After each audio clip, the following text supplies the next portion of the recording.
He rewrote the laws of time and space. He proved that light bends, that time slows down, that the universe itself is stranger than anyone before him had dared to imagine.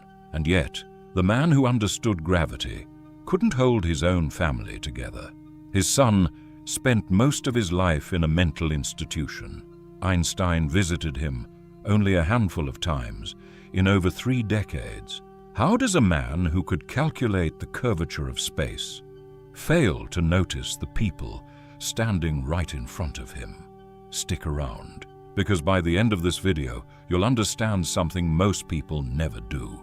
Genius and emotional intelligence are not the same currency, and Einstein paid a steep price for spending all of his in one place. Albert Einstein was born on March 14, 1879, in Ulm, Germany. Contrary to popular myth, he wasn't a bad student, but he was different. He hated rote memorization. He hated authority. He once called the rigid German school system something closer to military drill than education, and he rebelled against it his whole life. By 1905, working a day job as a patent clerk in Switzerland, not even a university position, he published 4 papers that changed physics forever. Historians call it his miracle year: special relativity, the photoelectric effect, Brownian motion, mass energy equivalence, 1 clerk, 4 papers, a new universe. But here's the contrast nobody puts in the textbooks. While Einstein was reshaping how humanity understood reality, his marriage was falling apart. His relationship with his sons was falling apart. And by the end of his life, one of his own children didn't want to be associated with his name. This isn't a story about a bad person. Einstein wasn't cruel. He wasn't cold on purpose, like Leonardo, like so many extraordinary minds. His failures were psychological, not moral. They were the shadow side of the exact same wiring that made him a genius. Let's break down why. Einstein married Mileva Maric in 1903. She was a physicist herself, one of the few women studying physics in Europe at the time. Smart, sharp, his intellectual equal.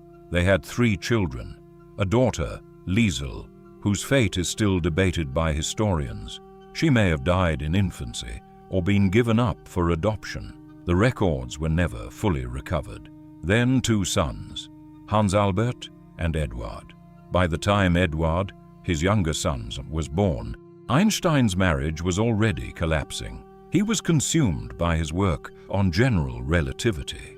Letters from this period show a man who treated his family almost like a scheduling obligation. Present in the house, absent in the relationship. He and Mileva divorced in 1919. Eduard, sensitive and artistic, later developed schizophrenia as a young man and was institutionalized for most of his adult life. Einstein saw him only a small number of times after that and eventually stopped visiting altogether, citing that it was too painful. Ask yourself, have you ever avoided someone you love because being around their pain felt unbearable? That's not weakness, but it is worth naming. Emotional neglect doesn't always look like cruelty. Sometimes it looks like a father who is brilliant with the universe and silent with his son. Einstein's ability to focus was almost inhuman. Colleagues described him disappearing into a problem for weeks, barely eating, barely sleeping, indifferent to the world outside his notebook. That kind of focus is what solved problems that had stumped physicists for centuries. But tunnel vision doesn't turn off when you walk through the front door. There's a documented detail that says more than any biography could. In a set of conditions Einstein once wrote out for Mileva during a rocky period in their marriage, he asked that she keep their home calm, not expect affection from him, and not talk to him unless necessary. Read that again. Those weren't the words of a villain. They were the words of a man trying to protect his focus at any cost, even the cost of his marriage. When you're deep in a project, do the people around you disappear too? That's not dedication by itself. Left unmanaged, it's a slow way of disappearing from your own life. Here's an anecdote that captures it perfectly. After his divorce, and after fleeing Nazi Germany in 1933, Einstein settled in Princeton. Friends and colleagues often noted the same thing. Work was the one place Einstein never failed. Ideas didn't leave him. Equations didn't resent him. The universe never accused him of being absent. Compare that to his relationships. Messy, complicated, full of the kind of uncertainty that no elegant equation can resolve. Is it any surprise which one he chose to spend most of his hours inside? This isn't perfectionism the way Leonardo had it, chasing an impossible standard. With Einstein, it was closer to escape. Work was safe, people were not. Where do you retreat to when relationships get hard? Your job? Your phone? A hobby? Naming it is the first step to noticing when it's become a hiding place instead of a passion. Here's what ties all three of these together. Einstein himself, later in life, wrote candidly about feeling like an outsider, describing himself as someone who never fully belonged to his family, his country, or even his close friends. He called himself a kind of lone traveler by nature, someone who needed solitude the way other people need connection. That's not a coincidence. It's a pattern psychologists still study today. Extraordinarily high focus, high systemizing minds often score lower on measures of what's called affective empathy, the automatic, gut-level ability to feel what someone else is feeling. Einstein could reason about people. He wrote thoughtfully about ethics, pacifism, human rights, but reasoning about people and attuning to people in real time are two different skills, and his was heavily weighted toward the former. And here's the part that stings the most. Einstein knew it. In later interviews, he admitted that he'd been, in his words, a poor husband and an inconsistent father. He didn't deny it. He just didn't know how to be any different. The same brain that unlocked the secrets of the cosmos genuinely struggled with basic emotional presence. Genius isn't one dial that turns everything up. It's often a trade, depth in one direction at a cost somewhere else. So what do we actually take from this? Develop your EQ on purpose. It doesn't grow by accident. IQ can carry you into a room.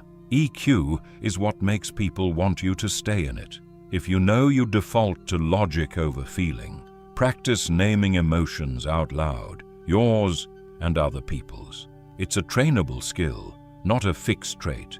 Balance your focus. Deep work is a superpower, but block time for it and protect time away from it just as deliberately. Einstein never built that second boundary. Don't repeat his mistake. Reframe avoidance. If being around someone's pain makes you want to disappear into work, notice that pattern before it costs you a relationship. Avoidance feels like protection. It's usually the opposite. Build small resilience habits. After a hard emotional conversation, don't retreat into your phone or your inbox. Sit with it for 5 minutes first. That's the muscle Einstein never trained, and it's the one most of us need most. Which one of these hits closest to home for you? Drop it in the comments. I read everyone. Albert Einstein changed how humanity understands reality itself. That part of the story gets told again and again. But the quieter story, the son he couldn't reach, the marriage he couldn't sustain, the intimacy he couldn't offer even when he wanted to, that part matters just as much. Not because it makes him less of a genius, but because it makes him human. IQ without EQ is unfinished math. Brilliance in one room of your life doesn't guarantee anything in the next. The real lesson isn't "don't be like Einstein." It's this: talent will take you far, but it's presence, real, uncomfortable, consistent presence, that the people you love actually need from you. If this made you think about someone in your own life, hit like, subscribe for the next one in this series, and tell me below, who should we cover next? Next time, the scientist who discovered radioactivity and paid for it with her own life. Marie Curie's story is next.